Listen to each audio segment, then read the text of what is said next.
integration. Ladder 1 focuses on idea generation, product development, and comprehensive market research for business.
On this episode of Lingkod Bayan Diaries, ating tunghayan ang kwento ng isa sa ating mga honor awardees. To be a CSC Pag-asa Group Awardee is such an honor. Hindi namin siya inasahan, so we just wanted to put names on the innovations na naibigay namin sa Davao de Oro. Ako po si Joycel R.O.D., Provincial ICT Officer ng Provincial Government of Davao de Oro, Team Leader ng eGov Technical Team. I'm George Danhil M. Duran, Computer Programmer 3. Ako po si Mr. Wilfredo M. Galagala, Information Technology Officer 2. Ako po si Antonio Isimeni, Information Technology Officer 2. Ako po si Antonio Salarda Jr., Computer Maintenance Technologist 2. Kay eGov Technical Team are employees of the Provincial ICT Office of the Provincial Government of Davao de Oro. So kami yung gumagawa ng mga systems and innovations and nagsusupport din sa mga na-implement na mga systems sa iba't ibang departamento ng probinsya. Marami kaming projects, actually our systems number up to 40. Especially during the pandemic, so doon talaga nakita on how useful ICT was. During that time, challenge talaga yung team to produce projects to sustain yung online na operations. So on our part, we tried exploring open source technology. Tapos marami kaming ina-explore na networks. So first yung system is yung Call the Doc. It's a teleconsulting system na na-implement during the COVID. When the OPD services, yung outpatient department services, were stopped, nag-resort to teleconsulting. Another project mentioned is yung COVID testing information system. So just like any typical molecular laboratory na systems, ito ay data bank ng mga specimens na tinitest, tapos nagbibigay yung system ng result ng mga test. During pandemic, nagamit talaga siya kasi kailangan validated yung result, so QR coded yung aming test result. Isang very challenging project namin is yung household profiling and needs assessment. So kailangan merong list ng mga possible recipients ng bigas, and then wala kaming updated list nun. So kailangan in 1 month's time makaproduce kami ng system kasi magro-roll out ng survey sa buong probinsya. Nag-try akong mag-tap sa isang UN organization, yung UNDP. Tapos, nag-request ako kung pwede ba kaming turuan on how to do survey using Kobo Collect. And we were blessed, kahit wala kaming formal agreement, no monetary considerations, tinuruan nila kami. And in 1 month's time, na-produce namin yung app. And then after that, dire-diretso na po. Hindi rin namin ma-imagine na in 6 months' time, nakandak yung survey using employees only of the provincial government. So nakamobilize kami ng mga 200 plus enumerators. Talagang nilibot yung entire province, 236 barangays, bahay-bahay yan. Tapos nakuha namin yung data with maps. Na mapping namin yung mga households. So and very appreciated po yung output ng systems. Kami nasa LGU, na-feel namin yung need na dapat ma-institutionalize yung ICT departments. Nasa digital age na tayo, so hindi pwedeng hindi tayo mag-upgrade or mag-adapt ng ICT. So basically, yung ICT, nagagamit siya para ma-optimize yung ating mga processes. Aside from that, yung interconnectivity, interoperability ng different offices, napapadali yun through ICT. So, talagang dapat i-leverage yung ICT ng any organization, not just the government. Kung mapansin nyo, lahat ng developed countries is naka-leverage talaga sila sa ICT. Maraming magaling sa Philippines, medyo may problema lang tayo dun sa interconnectivity and interoperability kasi parang nangyari, parang kanya-kanya yung mga LGUs, kanya-kanyang innovations. And if you can see from the national, paiba-iba yung mga systems hanggang dun sa baba. So, yun din isa sa panawagan namin, sana magkaroon ng uniform na standards and protocols in developing systems para hindi masayang yung mga efforts ng mga nasa baba. Okay, my message to my fellow public servants, so let us continue to be a gift. Di ba, pag gift ka, maganda ka, mapapasaya mo yung recipient, kay magiging useful ka sa recipient. So, isa lang yun sa palagi kong isinasa puso, no? Continue to adapt to the change, especially in ICT innovation. Even though marami tayong challenges na related to it, just continue to adapt to the ever-changing progress in technology. Kaya ang masabi ko lang sa mga kawani ng gobyerno, kung trabaho tayo, gawin natin talaga yung nasa puso natin. Gawin mo lang ang dapat mong gawin upang kung ano mang gusto mong maitulong para sa bayan. Na patuloy lang natin ang ating mga mabubuting gawain sa gobyerno para sa ating mga kababayang Pilipino. Kami ang EGOV Technical Team ng Davao de Oro at ito ang aming kwentong lingkod bayani.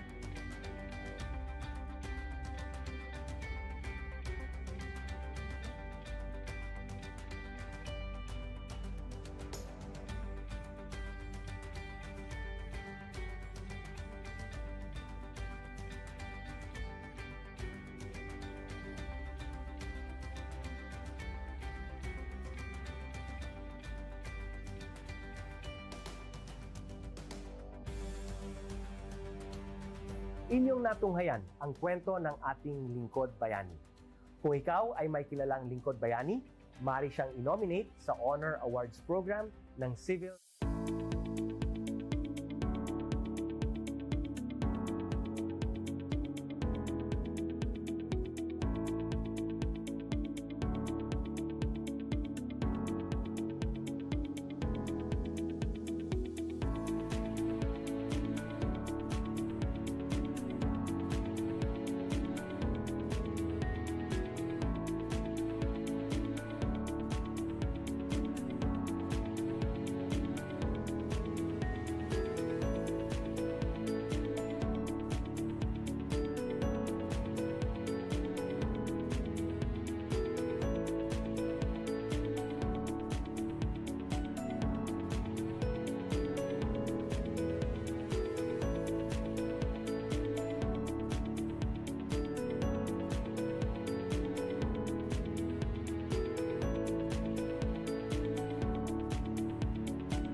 Good day to all of you.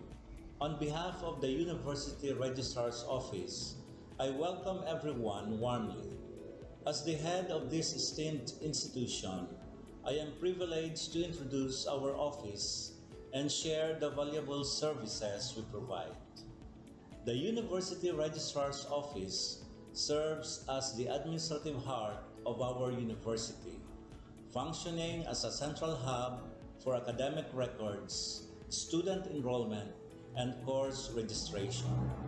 We are dedicated to supporting the success of our students and personnel by ensuring the smooth operation of all educational processes. Our mission as an academic unit, the University Registrar's Office, will be taking care of the enrollment, graduation, and records management as it takes custody of academic records of all graduates and the issuance of official academic documents of students and graduates. Whether you are a current student, a prospective applicant, a faculty member, or an alumnus, our dedicated team is here to assist you. From guiding you through the enrollment process to helping you access and maintain your academic records, we are committed to providing exceptional service with efficiency and professionalism.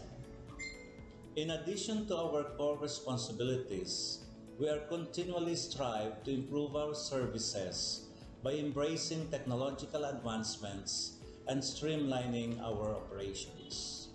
We aim to enhance accessibility, transparency, and convenience for all clients, allowing you to focus on what matters most, your education and intellectual growth. As University Registrar, I am honored to lead a team of talented professionals passionate about supporting your academic journey. We understand the challenges and aspirations of higher education and are dedicated to serving as your trusted partner throughout your time at our university. In closing, I extend my heartfelt welcome once again. The University Registrar's Office is here to assist, inspire, and empower you as you embark on your intellectual endeavors. We look forward to collaborating with you and contributing to your success in every possible way. Thank you, and may this be the beginning of a remarkable academic journey for each of you as a university for humanity.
Maria Rebecca Valera, owner ng Avi Crafts and Styles. Maker ng Avictus, ito yung aming brand, which cater fashion accessories made from indigenous materials such as pili shell and cocoa shell. At meron din kami mga apparel na idinagdag. Aking business ay nasa Burabot, Sourcedon City. Bago pa pala natin pagsapalaran, kumbaga ako yung pioneer dito sa paggamit ng raw materials na pili shell and coconut shell. Siguro may mga iba rin gumamit nito or gumawa pero hindi sila nagseryoso. Yung strategy ko nung una, syempre pag magsimula ka, hindi ka naman agad sikat. Tapos yung mga gagawa ka ng design, hindi naman pwede. Dahil ikaw na yung unang gumawa nito, so mag-iisip ka talaga ng design kung paano mo ito pagagandahin, paano mo magagamit yung raw materials mo ng kaiga-igaya at sellable. Nung una, kita ng DTI na may potential ako. Pagkatapos ko mag-business noong 2017, dinapa-join na nila ako sa mga training, mga product development, and then sa design. Bigyan nila kami ng mga designer. At isa Bicol University, yung kanilang mga estudyante na tumutulong sa akin, also the professor. Kita nila na may potential yung materials ko, and then sinali nila ako sa mga regional trade fair, tapos yung national trade fair. And then nung una medyo mahirap na talaga. Kasi minsan binubusisi nila, totoo bang kahoy ito? Binatasan nila. Which is hindi naman kasi ano mo siya, pili shell, coconut shell. So medyo unique yung aking raw materials. Medyo yun talagang super magpapakilala ka pa talaga. Pero dun sa mga tao na into indigenous materials, so, nakita nila na maganda yung aking objective na material na hindi na pakipakinabang pero may pakinabang para sa akin. Yung public Bicol din so mag-start ko ng business. Matagal na sila tutulong sa akin. Also, Professor Chichino is a friend of mine. Marami siyang tutulong sa akin. Since the very beginning na mag-start ako ng business. Sa design, sa aking logo, did you ever know that this logo is made to the estudyante industrial technology? Natulungan ako ng DTI para siya ay ipa-IP. So, naka-IPO na siya. This is Avictus, came from my nickname. Avic, tapos Invictus, means resilient. Ina-advise ko yung mga MSMEs niyan, na nagsisimula pa lang ng business, seek help ng public. I'm helping the MSMEs. They are always here to help the MSMEs. Lagi nilang ina-announce na we have this kind of services, we have this kind of services para ma-assist kayo in your packaging, your labels, connect to create. So, kapasalamat ko. Sobra-sobra. Kasi hindi naman ako malaking negosyante. Nagsimula lang ako sa kulang na kapital. Wala pa siguro 10,000 kapital. The public equal help us at also the DTI na napakaraming tinulong sa amin ever since our business began. Maliit ka lang na negosyante pero yung appearance ng logo mo, tapos yung business mo na kung saan matatagpuan sa ibang lugar. Katulad dito na nasa auto kami and Bicol International Airport and meron din ako sa Makati, meron ako sa Intramuros, andun yung mga business ko and then kung saan-saan pa. Pag nakastandan kung ano niya, kala mo malaking, kala yung iba ang dating. Kala mo malaking negosyante ka na, meron ka ng isang box. Itong pagkakagawa ng box ito ay nakakatawa kasi bigyan ka lang halimbawa ng isang tindahan o isang auto cabinet, maliit na space, pero this create something na impactful sa bibili. Kasi may utilize yung maliit na ano, hindi ka na ikot na siyang pusa. Maliit lang na space, pero meron impact. So sa mga negosyante dyan na sisimula pa lang or nakapagsimula lang pero medyo wala pa yung mga bagay-bagay, try to seek help ng DTI and of course ang Pabla Bicol kasi marami sila may tutulong sa inyo. Yung sa appearance ng gusto mong mag-isip. Kasi yun lang sabihin mo, ano bang gusto mong mangyari sa negosyo? Pag nakikita nila yung business ko na ganito na siya, dito ka na nakatayo. So nasabi nila, oy, ang laki na lang. Ano ka na siguro? Kasi ganyan na yung itsura nila. Well, hindi nila alam. First impression last. Kaya yung business ninyo, try to seek help ng Pabla. Connect lang yun. Ito po si Miss Avic Valera, nagsasabi. Avictus, not your usual nation.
Vision for Innovation. The Bachelor of Science in Entrepreneurship program at Bicol University prepares future business leaders, aligning with the UN Sustainable Development Goals. The curriculum merges business planning, startup creation, and management, aiming to grow entrepreneurs who drive sustainable economic growth. Launched in 1982, the program modeled the national curriculum under the CMO No. 17 series of 2005. The curriculum aligns with Bicol University's vision of becoming a university driven for humanity, where courses are sequenced for the step-by-step development of entrepreneurial skills, emphasizing practical and theoretical integration. Ladder 1 focuses on idea generation, product development, and comprehensive market research for business plan creation. Ladder 2 includes in-depth business plan development using structured frameworks. The last ladder focuses on business plan implementation under faculty mentorship. For graduate outcomes, 47% are full-time entrepreneurs, 39% juggle both employment and entrepreneurship, and 14% are employed but not in business. Graduates create social enterprises that empower communities and drive sustainable development. The Entrepreneurs Alumni Development Cooperative offers microfinancing, supporting graduates in launching and scaling ventures. The program showcases strategic subject placement, action-based approach to teaching and learning, and a university-wide entrepreneurial training. Beyond cultivating self-employment, the program empowers graduates to become job providers who contribute meaningfully to the economy. With a forward-looking vision, the program is dedicated to producing innovative entrepreneurs who will drive sustainable societies and shape a resilient future.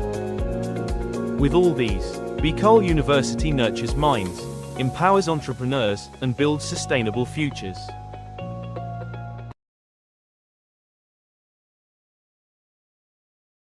The Sustainable Livelihood Program helps reduce poverty among sweet potato farmers in Albay, who face vulnerability due to limited support. These farmers vary in age and gender, mostly run small to medium farms, and income differences relate to farm size and education. Income mainly comes from farming, supported by livestock used as savings and insurance, which helps manage risks but does not fully eliminate economic vulnerability. Cooperatives are vital for securing capital. By combining cash crops and livestock, farmers can generate quicker income and strengthen their finances.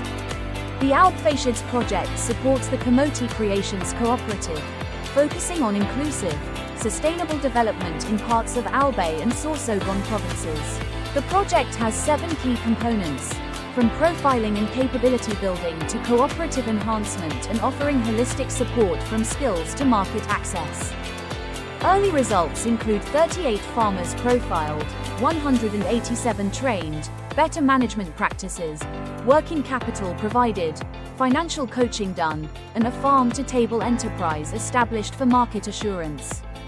Alpfacients aims to transform communities by empowering farmers with the tools and support to build resilient, sustainable livelihoods, marking a hopeful new beginning for farming in Albay. The Alpfacients project is now ready to ignite transformation, empowering sweet potato farmers with the tools, knowledge, and support they need to break free from vulnerability, build resilient livelihoods, and create thriving, sustainable communities. The future of farming and beyond starts here. It starts now, and it starts with you.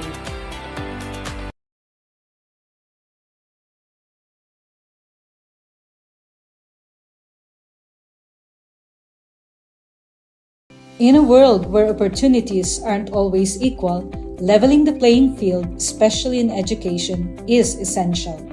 At the heart of the Bicol region, in the shadows of majestic Mayon, Bicol University champions an inclusive and equitable education anchored in its admissions equity policy. Our dream, our vision. As a university for humanity for sustainable societies, Bicol University, a state university for Bicolano scholars, was confronted with a hard truth. Inequality persists. High-income students outpace low-income peers, not by merit, but by advantage. We dare to change that. In the midst of this challenge, we dare to dream and build on our vision of inclusion and equity in education. Bicol University College Entrance Test meets socio-economic profile. We reimagined admissions factoring in socioeconomic context while keeping standards high. More marginalized students admitted without excluding the best and brightest from any group. Excellence kept, equity strengthened. The result? Inclusion and equity in action, reflecting our vision of a university for humanity for sustainable societies. We tackled hidden costs from housing to program fees, ensuring support beyond the gates. With nearly 9,000 scholars, support walks with our students toward employment and empowerment. We deliver on quality education for all. Real access breaks barriers, transforms lives. Bicol University, education without barriers, success without limits. The Bicol University Libraries has been a hub for students and faculty to access books, journals, and other resources physically. It has served as a central place for learning, research, and community engagement in the university. However, with the onset of the COVID-19 pandemic, we face significant obstacles.